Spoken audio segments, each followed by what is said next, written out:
Bonjour tout le monde et bienvenue à Promener son chien réactif. Aujourd'hui, j'ai un autre épisode spécial avec une invitée qui m'est très très chère. Donc, on a Catherine Deschênes aujourd'hui qui est là avec nous. Allô Catherine! Bonjour, ça va bien? Oui, ça va. Je suis super contente que tu sois là. Donc, Catherine est une amie à moi qui est devenue amie par la force des choses. Catherine est une bénévole pour SOS Corgi Canada, mais c'est aussi une amatrice de furet. Et c'est de ça dont on va parler aujourd'hui, mesdames et messieurs. Donc, aujourd'hui, on va moins parler de réactivité. Il y a encore beaucoup de ponts à faire, bien entendu, avec les éléments dont on va parler, mais notre épisode est en lien avec ta présentation dans Réaction, Catherine.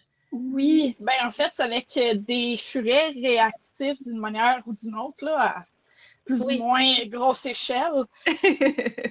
Oui, parce que tu vas parler durant la présentation, dans Réaction, des demandes d'attention excessives. C'est bien ça? Oui. Ben Oui. en fait, je parle de mon expérience avec mes furets à moi, ce que je fais énormément en privé naturellement. Oui. Fait que c'est une des raisons pour laquelle j'avais quand même une bonne expérience au niveau des morsures. Oui, parce qu'au fond, beaucoup de gens qui ont un chien réactif ont en général un chien qui a de la misère à gérer ses émotions. Et la difficulté à gérer ses émotions peut ressortir de différentes façons et beaucoup de gens qui ont un chien réactif ont aussi un chien qui va parfois faire ce qu'on appelle des demandes d'attention excessives. Donc, une demande d'attention en ces cas, notre pitou, ils veulent il veut qu'on le regarde et qu'on fasse quelque chose avec lui. Et il y a des manières cute, mignonnes et acceptables de le faire, comme par exemple lorsqu'ils viennent poser leur petite tête sur nos cuisses puis qu'ils nous regardent. Il y a des chiens aussi qui vont siffler, il y a des chiens qui vont sciller. Et ça ici, ça rentre quand même, grosso modo, rien n'est en train de le faire juste ici. Donc, demande d'attention puis mignonne. Mais on a aussi ce qui tombe dans tout ce qui est demande d'attention excessif. Un chien qui va mordiller, un chien qui va japper, un chien qui va mordre, un chien qui va pincer aussi pour nous faire réagir, un chien qui va péter une coche monumentale. Des problèmes aussi de chiens qui vont se mettre à japper aussitôt qu'on est au téléphone. Un chien qui va détruire les meubles parce qu'il sait que ça nous fait réagir. Puis là, on est pogné parce que si on se lève pour aller lui dire d'arrêter, on lui donne de l'attention, fait qu'on a renforcé le comportement. Mais en même temps, si on fait rien, il est en train de détruire la maison, comme on peut pas le laisser faire. Donc, tout ça ici, ça rentre dans ce qu'on appelle les demandes d'attention excessives. Et toi, tu en as énormément vécu avec tes furets. Oui, ben c'est ça. Moi, j'ai des furets que je savais mordeurs, mais à la base, le furet, sa manière de s'exprimer vient par la bouche. Donc, trop d'émotions positives, trop d'émotions négatives, ça ressort en mordillement, en morsure. Il veut jouer avec toi, il va poursuivre tes bas. Certains vont essayer de grimper sur ta jambe pour aller te grimper sur toi. J'en avais un qui se mettait sur mon épaule, puis il me grattait ou mordillait mon oreille pour avoir des câlins.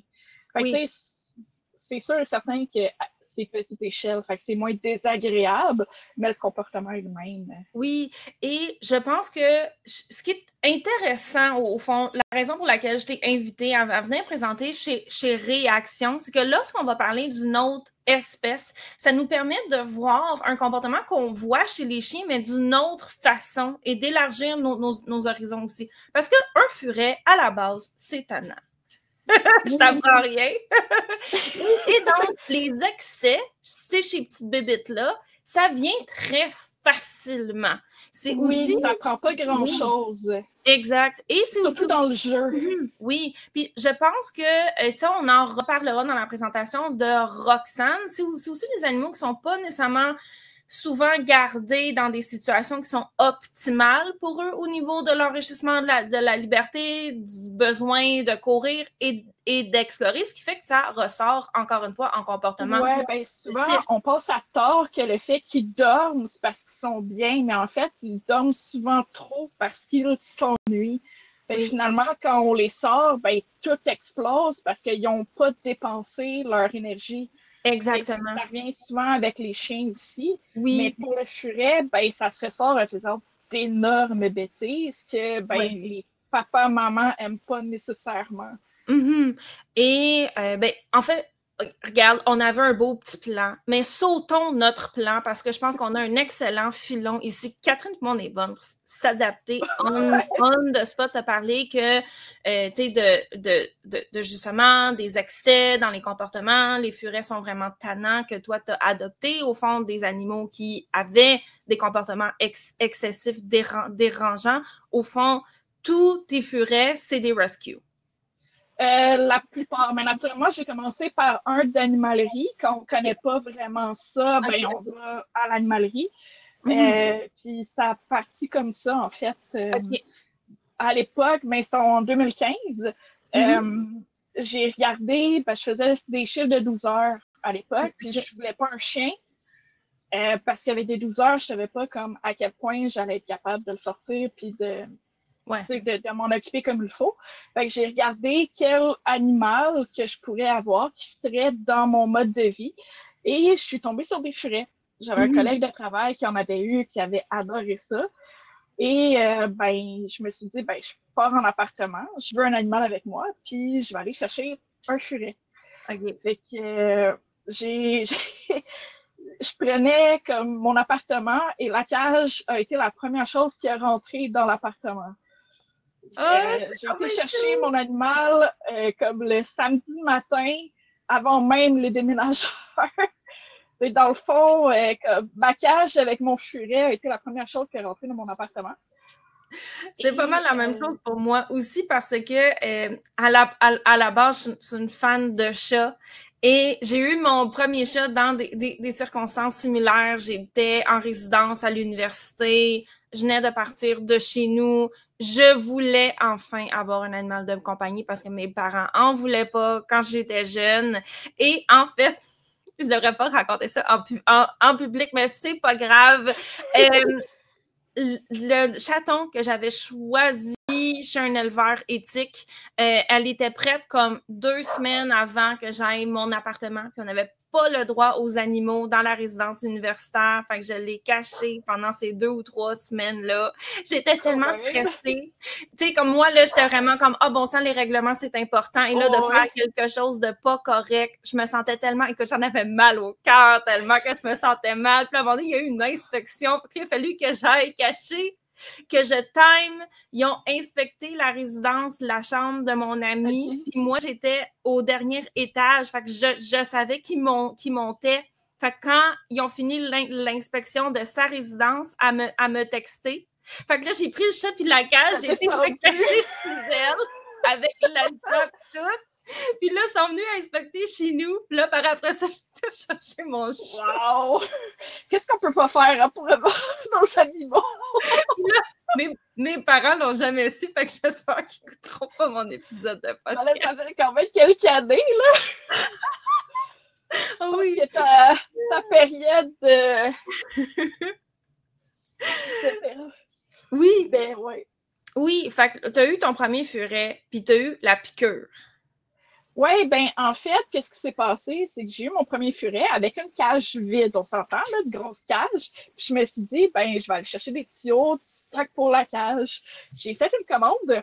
Puis quand j'ai été chercher ma commande, il y avait un furet qui chignait pour être pris. Fait que Je voulais de l'amour. Oui, puis j'étais avec ma belle-sœur de l'époque. On devait peinturer cette journée-là. Fait que c'était un aller rapide juste pour chercher des tuyaux puis repartir. Puis en fait, je tombais en amour avec le furet. Fait que j'ai eu comme mon premier et mon deuxième à 7 jours d'intervalle. OK. Littéralement. Puis, tu sais, j'avais une pièce vide comme le bureau était. J'avais même pas de divan, là, on s'entend. J'avais un lit, ma salle de bain qui était propre. C'était à peu près ça, là. J'étais encore dans les boîtes, mais j'avais mes 2 furets comme qui étaient dans leur cage et tout allait bien pour le mieux. Fait que, ça a été mon premier puis mon deuxième, Z et Yoda. OK. Ça a été mon couple qui m'a donné la piqûre. OK. Puis, est-ce que c'est mieux généralement d'en avoir plusieurs ensemble ou un tout seul, il peut s'arranger? Je connais pas beaucoup ça. Fait que En fait, moi, mon chiffre clé, c'est 3, honnêtement, mais ça dépend beaucoup de la personnalité du furet. Ça dépend aussi, parce qu'à 2, ils vont jouer ensemble. Fait que c'est, tu sais, à un seul, c'est toi qui fais l'animatrice de code jour, si on veut. Fait que c'est toi qui va comme interagir pour qu'ils soient stimulés. À 2, ben, tu vas jouer avec eux, sauf qu'ils vont jouer ensemble. Fait que ça prend des fois moins de temps. C'est plus de surveillance, parce qu'ils font des coups ensemble également, mais ils s'épuisent ensemble et ça se passe mieux, moi, je trouve. OK. Mais tu sais, aussi, du point de vue de l'enrichissement pour les chiens ou même avec les chats aussi, je le vois que l'enrichissement qu'on donne à nos animaux, c'est un différent type d'enrichissement qu'ils vont aller chercher avec des congénères. Tu sais, au fond, par rapport aux chiens et aux chats, je le vois pas nécessairement comme quelque chose qui remplace, mais quelque chose qui est un plus. Tu sais, comme entre chiens, ils vont faire des affaires de chiens. Puis avec nous, ils vont faire des affaires de humains-chiens. C'est sûr que c'est plus modifié comme espèce, mais j'ai vu la même chose aussi chez les chats, parce que les activités qu'un chat va faire avec son humain vont être très différentes des activités qu'ils vont faire entre chats. Tu sais, c'est à part quand les chats vont s'occuper de leurs chatons, on les entend pas ronronner. Il y aura sûrement des cas d'exception, mais en général, dans les interactions entre deux chats adultes, ils vont faire, par exemple, ce qu'on appelle du allo grooming, fait qu'ils vont se nettoyer ensemble, ils vont se coller, alors que les interactions humain-chat, ben là, il va y avoir des caresses, du ronronnement, du jeu, mais comme les jeux et les interactions vont être très différentes. Fait que ça va amener un type d'enrichissement dans la vie de l'animal qui n'est pas le même. Ça va répondre à d'autres besoins aussi. Je ne sais pas s'il y a la même chose chez les furets. Oui, ben en fait, il y a des furets qui préfèrent être seuls, qui sont des furets humains, dans le fond, là, que comme même avec un groupe, ils préfèrent être avec l'humain. Comme la même chose avec un chien. Des fois, il y a des chiens qui n'aiment pas leurs congénères ou qui préfèrent ne pas les voir en périculture, comme Oswald, c'est exactement ça. Ouais. Il ne veut rien savoir d'un autre animal dans son territoire. D'ailleurs, il faut que mes furets sont intrigués par la bébite et mes furets étant mordeurs, ben, je veux pas que mes furets mordent Oswald. Fait qu'ils sont jamais en interaction. Oui. Pour celles qui ne sont pas au courant, Oswald, c'est le corgi. Donc, c'est le chien de Catherine qu'elle a adopté via SOS Corgi Canada, qui est un refuge pour les corgis qui ont besoin d'une nouvelle maison, souvent parce qu'il y a des comportements excessifs aussi. Donc, on a vraiment une ligne de passion pour Catherine, les incompris qui ont développé des comportements excessifs, instinctifs et qui ont besoin de compréhension et en même temps qu'on les dirige doucement dans une autre direction aussi. Mais c'est ça, donc j'ai perdu mon fil d'idée, mais oui, c'est ça. Donc, il y a des furets humains et il y a des furets qui préfèrent être en groupe. Honnêtement, j'ai plus vu de furets qui préfèrent les groupes. Souvent, les furets qu'on achète en animalerie sont déjà stérilisés et déglandés. Donc, il y a moins d'hormones également, qui influencent les comportements agressifs. Les furets, souvent d'élevage en France, vont avoir un comportement plus individuel à cause d'hormones qui influent également. Donc, je ne peux pas parler là-dessus parce que j'ai très peu vu de furets non stérilisés. J'en ai avec moi. Il y a une certaine époque, on a eu 2 personnes qui ont essayé d'avoir des élevages de furets au Québec. Ça n'a pas fait long feu. C'est très difficile. Et ça prend beaucoup de courage. Puis, honnêtement, les furets qui sont non déglandés et non stérilisés sont souvent plus difficiles à gérer au niveau comportemental parce qu'ils sont plus mordeurs. Il faut qu'ils soient très bien socialisés. On a vu très rapidement que les furets de ces deux élevages-là étaient... Mettons qu'on va dire que l'instinct prédation était très, très fort. La gestion de groupe était plus difficile sur certains points. Quand c'était présenté bébé, ça se passait très bien, mais par la suite, ils sont voulu inclure d'autres furets, c'est plus ou moins, c'est une chose sur deux, ça marche pas. Ah, ok. Ça pouvait être... puis moi, dans le fond, Sakura et Inox, que je vais parler un peu plus tard, ont été mal socialisés bébés. Ça a causé des furets très mordeurs et mordeurs au sang. OK. Ben, on va en reparler des comportements de mordage au sang durant ta présentation dans Réaction, mais parle-nous justement de, là, tu as eu Yoda et Z et Yoda. Oui. Z était littéralement un magicien pour faire des bêtises, puis Yoda, c'était une patate. OK. Il dormait, lui, la seule chose qu'il voulait faire, c'était manger et dormir. OK. Fait que, deux personnalités vraiment différentes. Oui, deux personnalités totalement différentes. Et à partir de là, je suis tombée en amour. Je les amenais dans des sacs à dos, je m'en allais au parc. Là, il y avait des joggers qui pensaient que j'avais des écureuils dans mon sac. Fait que, ma mère avait pas hâte de se promener avec moi. Là. Je faisais fuir la majorité du monde, dont je niaise, mais bref. Je suis littéralement tombée en amour. Fait que 6 mois plus tard, j'ai vu une furette de 3-4 ans, son âge indéterminé. Puis j'ai décidé d'en prendre une troisième, une femelle cette fois-ci. Puis je voulais pas l'acheter en animalerie, fait que j'ai décidé de prendre... je sais pas exactement j'étais sa combienième de famille, mais elle avait fait... La personne qui l'avait à l'époque me disait que c'était elle qui l'avait eu le plus longtemps. Ça faisait comme 6 mois qu'elle était avec elle. J'ai fait le calcul, puis c'était au moins comme 5e famille. Je suis tombée en amour. J'ai été à Québec la chercher. J'habite à Longueuil d'ailleurs. Donc j'ai fait le voyage Longueuil-Québec pour aller chercher ma furette, Gaëlle. OK. Puis elle était une soie. Elle n'a jamais mordu personne. Mais elle, à chaque fois qu'elle voyait un enfant ou des bruits forts, elle commençait à shaker de partout. La famille qui l'avait avait un enfant de 3 ans qui s'en servait comme poupée. Littéralement, elle la prenait en dessous des bras et elle se promenait partout dans l'appartement.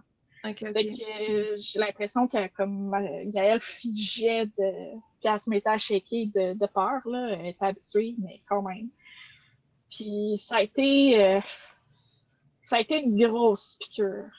OK. Je les amenais avec moi. J'ai amené un Gaspésie avec moi faire du camping. Oui, ça m'a toujours impressionné que tu fasses du camping avec des furets. Puis quand tu es venue chez moi, parce que je vous l'ai dit, tout le monde, Catherine, par la bande, c'est devenue une amie vraiment proche.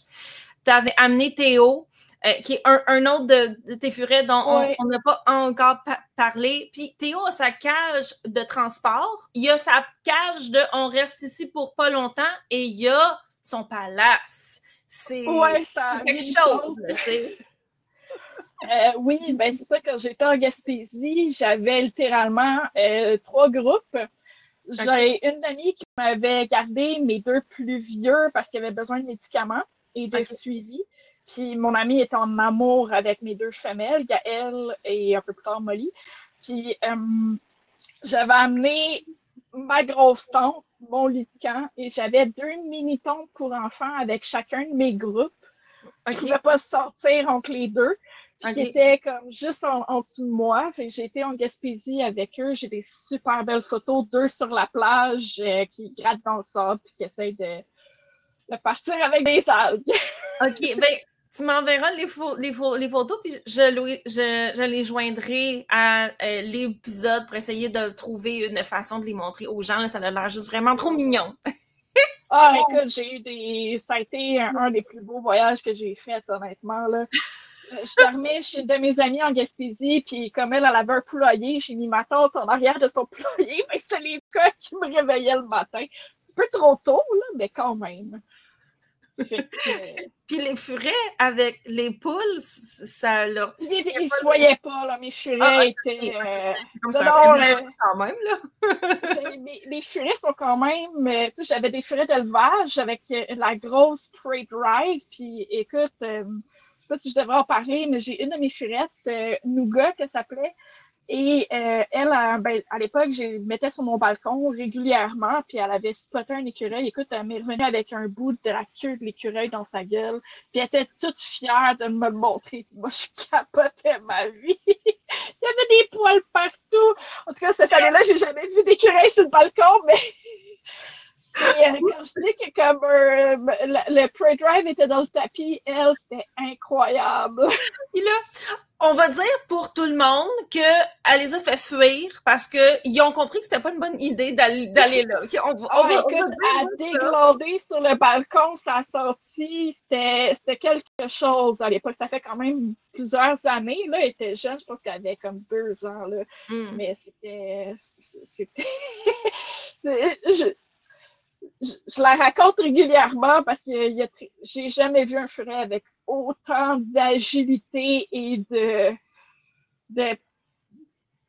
était une soie avec moi, mais mon Dieu, que c'était un petit démon avec tout le reste. Elle avait sa gang, littéralement son harem, mais toutes les autres furets, là, c'était incroyable comment elle pouvait être mauvaise.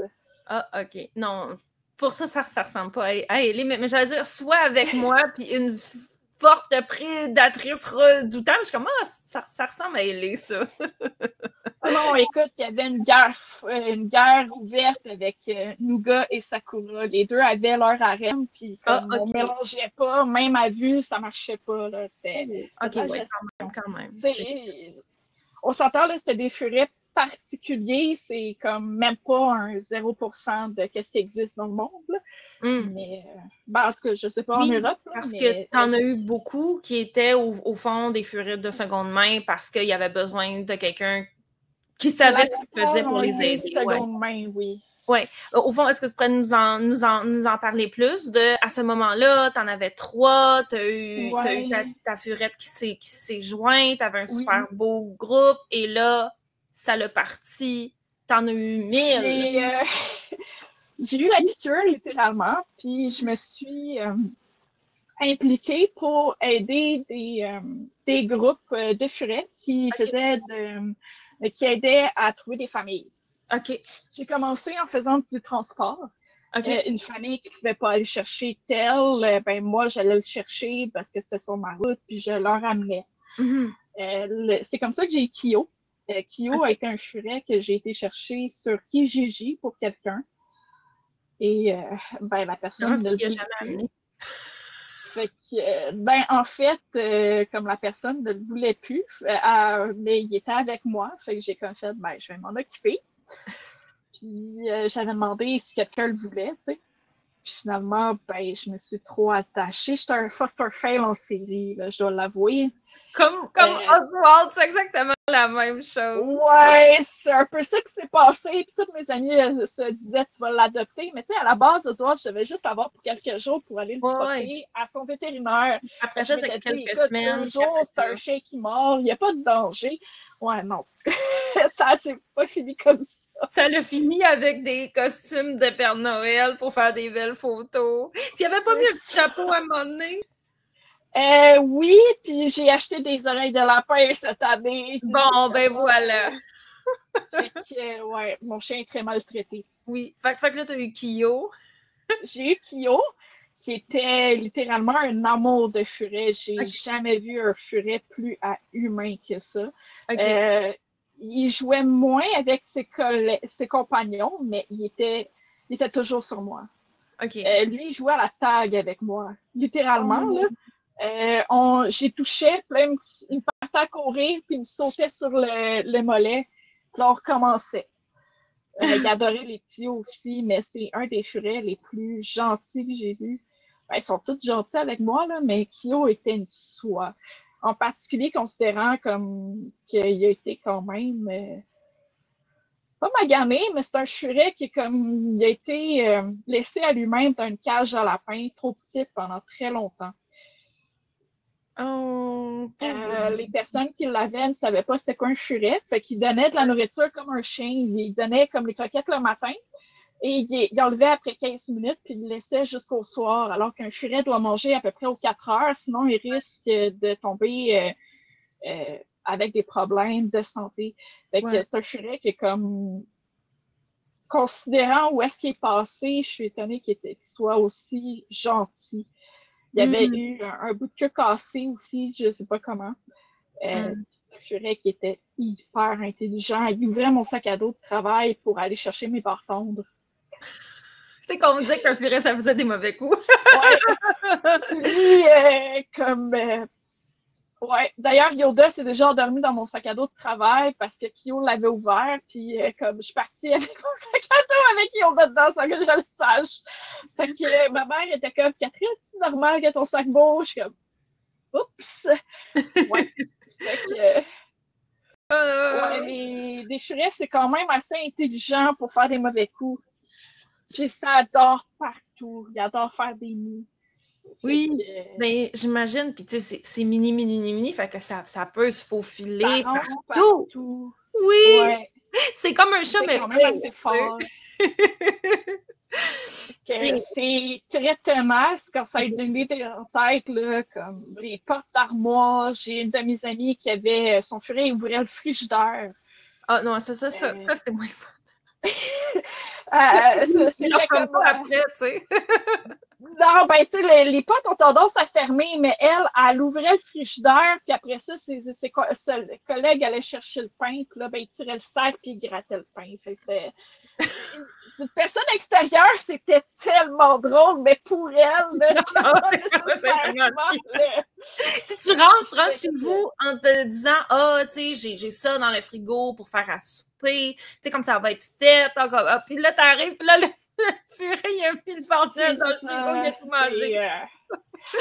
Les rouleaux de papier de toilette, tout ce qui est caoutchouc aussi. J'avais ma furette Gaëlle aimait beaucoup le caoutchouc. Elle partait avec ma souris d'ordinateur, avec mon bouchon de bain si j'avais le malheur de l'oublier. Rina, elle aime ça, le bouchon de bain aussi. Les souliers aussi, le nombre de fois que je suis arrivée puis mon soulier était coincé en dessous du divan. Là. Ils ne passent pas au complet, mais ça ne les empêche pas d'essayer. Oui. Puis, parlant de ceux qui faisaient justement là, des demandes excessives, comme il y a Sakura, je pense, qui le faisait. Il y avait Pumpkin aussi. Donc, ceux-là sont arrivés un petit peu par après. Oui, très par après. Sakura est arrivée... Oui, d'elle. En fait, j'ai eu énormément de furets. Ouais. Je ne parlerai pas nécessairement de tous mes furets. Ça nous intéresse, mais l'épisode ferait 1h30. Puis, on va essayer de garder ça court. Fait que parle-nous de celles qui faisaient des demandes d'attention excessives. En fait, Nougat et Roquette sont arrivés quelques temps après, à peu près en même temps que le même été que Sakura. Ils venaient de 2 élevages. Je devais adopter Roquette et mon ami devait adopter Nougat. Par un concours de circonstances, j'ai dû garder Nougat littéralement un été. Puis quand on est arrivé pour les séparer, il était tellement fusionnel qu'on n'a pas été capable de les séparer. Fait que je me suis ramassée avec frères et sœurs, demi-frères et sœurs du même père, mais pas de même mère, avec un caractère dans le tapis. Roquette mordait quand même fort parce qu'il ne savait pas doser sa morsure, mais Nougat, elle, c'était littéralement par jeu. Elle s'oubliait puis elle mordait au sang. J'avais pas eu de mordeur avant ça. Et j'étais un petit peu dépassée, je dois avouer, là, mais comme avec le temps, ça s'est amélioré. Mais c'était des furets d'élevage qui déglandaient. Pour ceux qui ne le savent pas, les furets ont des glandes un peu comme les putois. Donc, et les moufettes. C'est une notion forte. C'est comme un pet fort, très, très, très fort. Fait que pour ceux qui ne savent pas, ben, à Longueuil, on a la ronde avec les feux d'artifice. J'ai eu la brillante idée d'aller chercher les deux la journée de la Saint-Jean. Je les avais mis dans ma chambre pour faire une quarantaine et ils m'ont fait des pets à chaque fête de feux d'artifice. Ça sentait le diable. Alors, les voisins ne devaient pas être heureux. Ben, honnêtement, ils ne sentent pas à ce point-là. Okay, c'est pas comme une odeur de moufette. Mais c'est quand même, je pense qu'ils se sont demandé qu'est-ce que j'avais fumé cette soirée-là. Mais de toute façon, c'est à Saint-Jean, là, comme c'est pas si comme ça passe dans le bar un petit peu. Mais comme journée invigoratrice, voyons, de comme bienvenue, c'était quand même assez impressionnant. Avec l'été, j'avais mis mon nom pour avoir pour Sakura, dans le fond. Puis Sakura est arrivée à peu près comme vers l'automne, si je me rappelle bien, là, vers la fin de l'été. Puis elle était miniature, c'était la plus petite de la portée. Fait que dans le fond, en plus d'un certain manque de socialisation avec l'humain, elle avait appris à afficher, pour compenser sa petitesse, elle avait appris à prendre sa place de manière très, pas agressive, mais très forte. Oui, mais ça, je pense que la majorité des gens qui ont des petits chiens comprennent cette espèce de compensation-là qui tombe dans l'excès parce que l'animal est très petit. Puis, je pense que n'importe qui aussi qui connaît quelqu'un qui est petit sait que souvent, ils ont beaucoup de caractère. Oui, c'est ça. Ils compensent d'une certaine manière, mais Sakura est arrivée et c'est la plus petite furette que j'ai jamais vue. Elle passait à travers les barreaux de la cage qui était à peu près un pouce et demi de large. Puis ça a pris facilement, je te dirais, un bon mois avant qu'elle arrête de passer à travers la cage. Ça a été un vrai casse-tête. Malheureusement, Nougat et Sakura, les deux n'étaient pas stérilisés. Fait qu'il y avait les hormones dans le tapis et les deux ne s'acceptaient pas. Fait qu'il y avait une espèce de guerre ouverte, là, mais c'était vraiment une question pas territoriale, mais c'est comme s'il y avait une bombe atomique qui avait rembarqué là-dedans. Là, comme même à vue, ça marchait pas. Je les ai séparés. Ça a été les premiers groupes que j'ai faits. Je me suis ramassée avec 2 groupes de furettes distincts. Sakura dans un avec Yoda, Zed, Gaël et Molly. Puis Kyo. Puis Nougat avec Modo et Rocket. Je me suis ramassée avec des groupes. Puis après ça, il y a Pumpkin aussi qui mordillait quand même pas mal. Oui, Pumpkin, c'est plus récent. Pumpkin, est arrivé par un collègue de travail, en fait. Un de ses amis avait eu un nouveau bébé. Eux, il y avait 2 furets. Et Pumpkin était vraiment trop d'énergie pour les 2 furets comme âgés. Il y avait à peu près 5 ans, puis disons que comme leur couple de furets avait moins d'énergie qu'elle, puis a commencé à aller les asticoter tout le temps. Oui, aller harceler, ouais. Puis, là, tu sais, Pumpkin jouait avec le husky, ça se passait bien, mais avec le nouveau bébé, Pumpkin étant très agile et pas beaucoup stimulé, dans le sens que, comme, il y a une limite à ce qu'elle peut faire vu qu'elle est toute seule et qu'elle a énormément d'énergie. Comme même moi, là, c'est intense. Puis là, Pumpkin a eu l'idée de comme, je vais aller jouer avec le bébé. Mais étant très intense, le bébé avec sa peau délicate, c'était pas un bon match. Ils ont été obligés de décider de trouver une nouvelle famille. Puis, mon collègue de travail leur a parlé de moi, qui faisait du bénévolat pour différents les refuges, qui avait énormément de furets. Puis qui avait des furets mordeurs. Fait qu'il s'est dit, elle va pouvoir l'aider. Puis c'est comme ça. C'est arrivé durant la pandémie, si je me rappelle bien. Est-ce qu'on pourrait en voir un?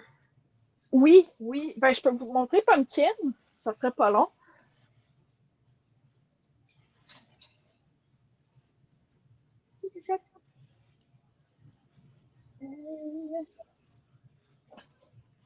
Puis là, si vous vous demandez pourquoi Catherine ne les a pas depuis le début pour jouer avec elle, c'est parce que, comme on a dit, c'est vraiment trop tannant.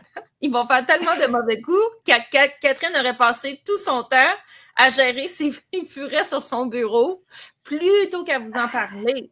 Donc, on a fait la rencontre un peu plus tard. Voici Pumpkin. Pumpkin a maintenant 5 ans. Ouais, là, elle est très, très curieuse. Hein? Oui, comme oh, c'est un téléphone, c'est plate. Parce qu'elle ne sait pas. Dans pas mon café, cocotte. Non, ça, elle n'en a pas besoin. Non, mais elle aime beaucoup renverser les verres d'eau. Ah bon, ça, vilaine. C'est comme un minou, mais genre sur le 220. Moi, c'est la définition d'un furet. En théorie, les furettes devraient dormir entre 18 et 20 heures par jour. Le problème étant que comme les heures qui sont réveillées sont intensifs. Et la plupart de mes furets n'ont pas eu le mémo qu'ils devaient dormir 18 et 20 heures par jour. Fait que, à un moment donné, j'ai été obligée d'adapter mon appartement pour être capable de les laisser lousses. Pour dépenser de l'énergie parce que comme en cage, il était tellement d'énergie refoulée que ça en devenait. Oui, puis ça va venir aussi amener des comportements excessifs, des demandes d'attention, beaucoup, comme au fond, ça va rendre ça tout pire. Et encore là, il y a beaucoup de parallèles à faire avec la réactivité, parce que moi, au fond, je vais énormément dire à mes étudiantes un des problèmes en réactivité, c'est que les gens se servent de la balade en laisse pour dépenser l'énergie de leur chien. Mais quand le chien devient réactif, non seulement la balade n'a plus nécessairement l'effet apaisant qu'on veut, parce que quand le chien et l'humain rentrent, sont à bout tous les deux, mais les gens vont aussi couper dans les promenades parce que c'est désagréable, ce qui fait que le chien a beaucoup d'énergie pas dépensée. Donc, ça rend la réactivité et les excès encore pires. Et un des défis en réactivité va être de trouver des façons de dépenser le chien dans des contextes où il n'y a pas ou minimalement de déclencheur pour qu'il puisse vraiment là, se dépenser physiquement, mais pas nécessairement dépenser toute son énergie émotionnelle à devoir se gérer lui-même. Je pense qu'elle n'en a rien à cirer d'être devant la caméra. Ouais, je sais, mais vu qu'elle est sur la table, je veux pas qu'elle saute. Mais tu veux-tu aller la reporter dans sa cabane? Mais pour revenir, ben, tu sais, en fait, le furet, c'est un peu ça, c'est que comme vu qu'ils sont en cage énormément, ben, quand ils sortent, ils ont tendance à exploser d'énergie. La première chose qu'il fait, c'est mordiller. Fait que là, ben, le parent aime pas ça, il le remet en cage. Fait que c'est un cercle vicieux aussi. Ouais. Catherine, là? Oui, c'est fascinant. Ben non, j'ai tellement hâte d'écouter ta présentation dans Réaction où justement tu vas nous reparler de tout ça, des demandes d'attention excessive, de comment te régler ça. Oui, c'est une autre espèce, mais c'est une espèce qui en fait énormément. Donc, c'est une excellente façon d'apprendre justement c'est quoi les moyens, c'est quoi les techniques. Si jamais ça vous intéresse, en train de faire tellement des tannanteries. Oui, j'ai tellement hâte d'écouter ta présentation. Ça va être fascinant. Oui, ben j'ai vraiment hâte de la faire. Puis honnêtement, j'ai hâte à la semaine là, au complet. Oui. J'ai vraiment hâte aux conférences. Oui, mais je pense qu'il va y avoir aussi tellement de parallèles entre la tienne et celle de Roxane qui va parler de l'importance de l'enrichissement de l'environnement chez les reptiles, d'avoir aussi des enclos qui sont adaptés, ben là, des terrariums dans leur cas, adaptés à leurs besoins, parce que tu as parlé des furets qui sont rendus un petit peu apathiques aussi, elle va en reparler parce que c'est un phénomène qui arrive chez les reptiles qui sont mal stimulés. La différence, c'est qu'un reptile, ses besoins sont pas comblés, il peut rien faire. Tu sais, comme c'est pas des animaux qui vont faire des demandes d'attention excessives. Alors qu'un furet, ben, comme Catherine, elle le dit, ça va exploser en comportement désagréable. Ça va faire des bêtises dans le sens comme ta plante, là, ben, s'il y a accès, il va aller la gratter, là. Et s'il est capable, il va en mettre partout. Oui. Il va grimper sur le lit, il va monter sa table de chevet, il va tout renverser parce qu'il est capable. Oui. Si tu as une bibliothèque de CD, c'est le fun, ça fait du bruit. Ah ouais, on continue. Oh oui. Et vous pouvez assister à toutes ces présentations-là, celle de Catherine, celle de Roxane, il y a la mienne où on va parler des chiens de berger, qui est une catégorie de chiens en réactivité qui a des besoins particuliers, donc il va falloir qu'on adapte les protocoles.